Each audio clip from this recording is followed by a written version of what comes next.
ዛሬ በጣም የምትገረሙበትን የውበት ሚስጥሮች አንድ ባንድ ልነግራችሁ ስለሆነ ይህንን ቪዲዮ ላይክ እያደረጋችሁ ተከታተሉት። የምነግራችሁ ቤታችሁ ውስጥ ባላችሁ ነገር አዘጋጅታችሁ ካለምንም ወጪ ርካሽና በቅርብ ከጓዳችሁ የሚገኝ ስለሆነ ከናንተ የሚጠበቀው ቪዲዮውን እስከ መጨረሻው ማየትና ያያችሁትን አንድ ባንድ መተግበር ብቻ ነው። አንደኛ፣ በመጀመሪያ መርሳት የሌለባችሁ ነገር ውበት መነሻው ከውስጥ ነው።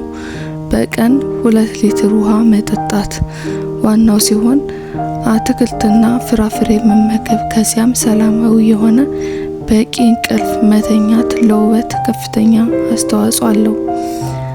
ወደ ውጫዊ ውበት አጠባበቅ ስንመለስ በመጀመሪያ ቀድሞ የሚያረጀውና ብዙ ጊዜ ጥቁረት የሚያጠቃብንን የአይን ስር ቆዳ እንክብካቤን እናያለን። የአይን ስር ቆዳ ስስና ለስለስ ያለ በመሆኑ ስንስቅ ወይም ስንኮሳተር በቀላሉ መስመር የሚሰራ ስለሆነ ለእርጅና ቅርብ ነው። ለዚህ ችግር ቀላል መፍትሄ አለው። 1 የሻይ ማንኪያ የተፈጨ የቡና ዱቄት ውሰጂና በወፍራሙ በጥብጠሽ ቀቢው። ስትቀቢው ማሸት የለብሽም።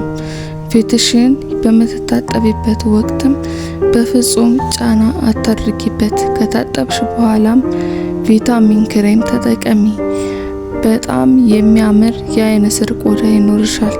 ጥቁረቱም ሙሉ በሙሉ ይጠፋል። 2ኛ የቅንድብ እንክብካቤ። ቅንድብ መልክ ለማሳመር ዋነኛው ነው። ብዙ ሴቶች ለቅንድብ አነስተኛ ትኩረት ይሰጡታል።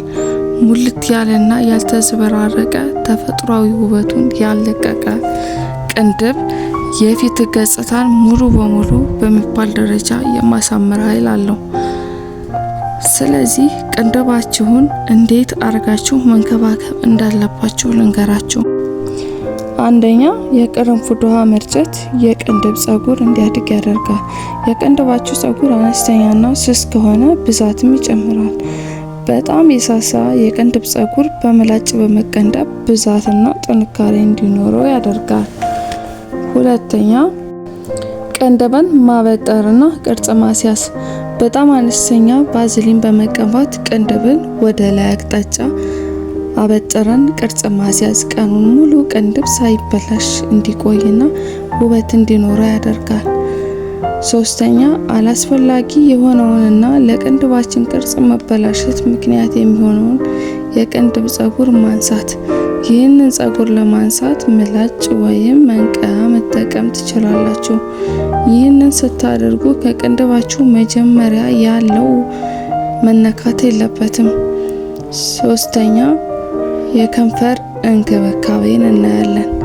ከንፈር ለሴት ልጅ ውበት ማማር መበላሸትም ዋነኛው የሰውነት ክፍል ነው። ከንፈርሽ ምንም አይነት ቅርጽና ሳይዝ ቢኖረው በጥሩ ሁኔታ ከተንከባከብሽው ያማረና የተዋበ ለመሆን ምንም አያግደውም። አሁን ከንፈርን ለማሳመር የምትጠቀሙበትን ማቴሪያል አንድ ባንድ እነግራችኋለሁ። 1 የሻይ ማንኪያ ስኳርና ግማሽ ሎሚ። ሎሚውን ቆርጠሽ 1 የሻይ ማንኪያ ስኳር በመጨመር ከንፈርሽን ኃይል ሳትጠቀሚ በቀስታ ለ3 ደቂቃ ማሸት። ስትጨርሺ በውሃ ብቻ መለቅለቅ። መርሳት የሌለብሽ ነገር በውሃ ሳታስለቅቂ ሳሙና እንዳታስነኪው። ሳሙና ካስነካሽው ለማስለቀቅ እጅግ በጣም ፍጹም ከባድ ይሆንብሻል። 2ኛ ማታ ስትተኚ ቫዝሊን ቀብተሽ ማደር ከንፈርሽ ሁሌም ለስላሳና ማራኪ እንዲሆን ያደርጋል። 3ኛ ሁሌም ደረቅ ሊፕስቲክ አለመቀባት። ከሰውነት ቀለምሽ ጋር ተስማሚ የሆነ ፈሳሽ ቻፕስቲኮችን መጠቀም ከንፈርን እርጥበት ጠብቆ እንዲቆይ ለማድረግ ይረዳል። በ4ኛ ደረጃ እግራችን እንዴት መንከባከብ እንዳለብን ነው የምናየው።